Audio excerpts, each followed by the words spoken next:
Hi children, welcome back to the lesson Interdependence in Nature. So here in previous class we studied about interdependence in nature, about the air, how the living things depends upon the abiotic things, means how the biotic things depend upon abiotic things. So here biotic thing is the plant and animal. Plants and animal, they depend upon the abiotic things like air. Already we completed air.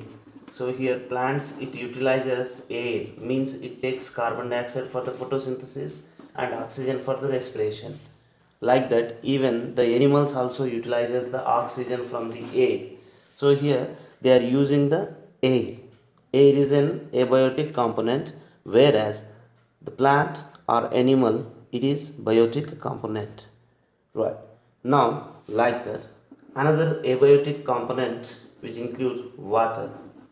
Here water can be utilized by both plants and animals. Here plants, whenever they want to take the nutrients from the soil, whenever it want to take the nutrients from the soil or water by the roots, the roots are present in the soil, and from the soil the plant takes the nutrients through the roots. Right. Here soil, it contains water particles around it, and those water can be taken through the roots into the plant. And why do the plant utilizes the water? Here, plant absorbs the water to take the dissolved minerals that is present in the soil through the root, right? And also, the water in the plant body is utilized for the plant growth, nothing but for the preparation of the food. In the preparation of the food, it utilizes the water. We know that in photosynthesis, it uses carbon dioxide and water to prepare the food. So here carbon dioxide will be taken from the air and water will be taken from the soil. Like that, a plant requires water. And when you come to animals, we all know that our body is made up of 70% of water. So that to get the energy, to make the materials to transport from one place to another place, to send the required material to the cell, and as well as purification of the blood, sending out the bad material, is possible with the help of water present in the body. So without water we are unable to survive, we know very well. Not only we, all the animals, they depend upon the water with some exceptions. Right? So water is the main abiotic component which is very helpful for the biotic components. Here all the biotic components, they are depending upon the abiotic components. Like that, another abiotic components which include soil. Another one is the soil. We know very well that plant require soil, means the seed becomes plant, the seed germination can be takes place with the help of soil. So here soil provides the required nutrients, and it supports the plant with water and minerals, so that the plant can able to grow happily. Right? And as well as here soil provides shelter for the animals. What kind of animals? For example, animals like rabbits, ants, earthworms, centipedes, right?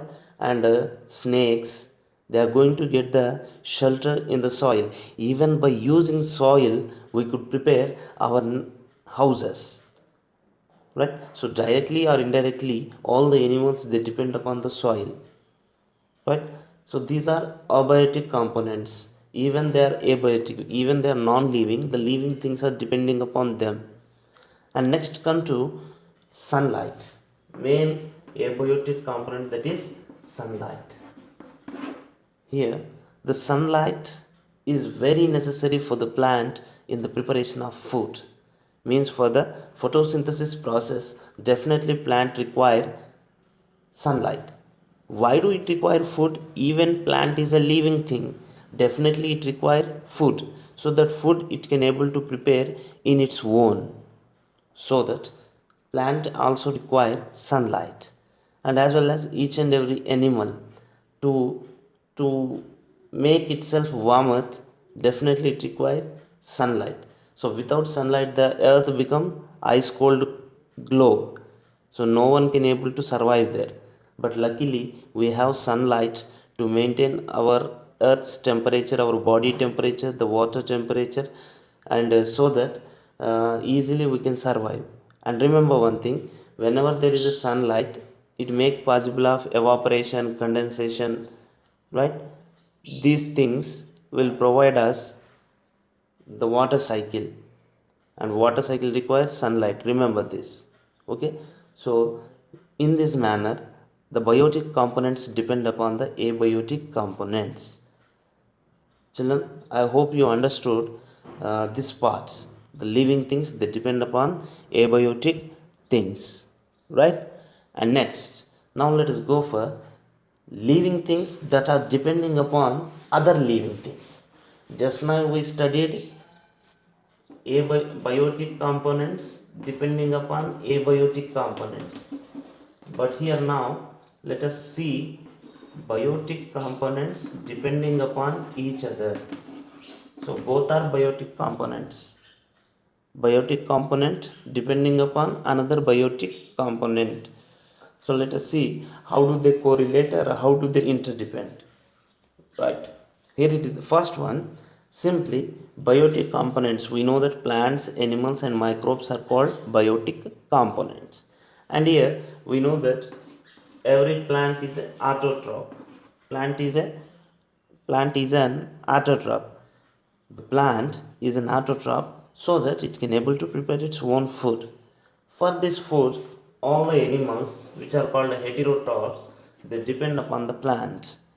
Means they eat plant products directly or indirectly. Definitely all the animals they depend upon the plants for the food, right? So if in case of carnivorous, if it is a lion or tiger, do it eat plants?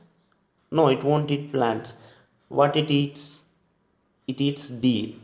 Here, deer, for the survival of deer, if there is deer, then only there is a food for lion or tiger. But to survive of the deer, what it require? It require plant. By eating plant only the deer survive. When there is a deer, definitely lion gets the food. If imagine if there is no plant, there is no deer. When there is no deer, there is no food for the lion. Have you understood? Right. So here biotic component plant and biotic component animal. All the animals directly or indirectly they depend upon the plants. So biotic component is depending upon another biotic component. Have you got it? Next, actually all these animals they depend upon the plant, directly on the plant, to get the oxygen. To get oxygen, we know that plants by the photosynthesis they gives us oxygen. So this oxygen will be produced during the photosynthesis, and this oxygen will be utilized by the living things, animals, right? And why do we require oxygen? To release the energy from the nutrient we require oxygen. And as well as the tree is an habitat, means it gives shelter, it gives food, it gives oxygen, it gives shelter for many animals. So it is an habitat, many animals they are depending upon this plant, right? And next, as well as here the plants depend upon animals. Here animals depend upon the plant, biotic on biotic. Now plants also depends upon the animals. How do they depend? Here whatever the carbon dioxide that is released by the animals can be utilized by plant. Whatever the carbon dioxide released by the animals can be utilized by plants for the photosynthesis purpose. So see, for oxygen, animals are depending upon the plant. For carbon dioxide, plant is depending upon animal. Right? Vice versa. Here, plants also depend upon the animals for the nutrients in the soil. How? For example, cow or buffalo or any cattle. This cattle wastage is used as manure. Do you know that compost, manure, fertilizer, natural fertilizer? So here, this manure is very helpful. What you call, for maintaining the soil fertility. When soil is good, then plant will grow happily. so that plant also depend upon the animals to get the nutrients, from from animal wastage, right? And next, as well as plant requires the animals for pollination and as well as seed dispersal. What is pollination? Pollination means the pollen grain of the one flower will reach another flower with the help of animals while they are moving in the forest, or while they are moving in the grass or plants, among the plants. Then the pollen grain of one plant will reach onto the another plant, and it make possible of fertilization, so that the number of plants generation increases, right? We'll learn more about pollination in further classes.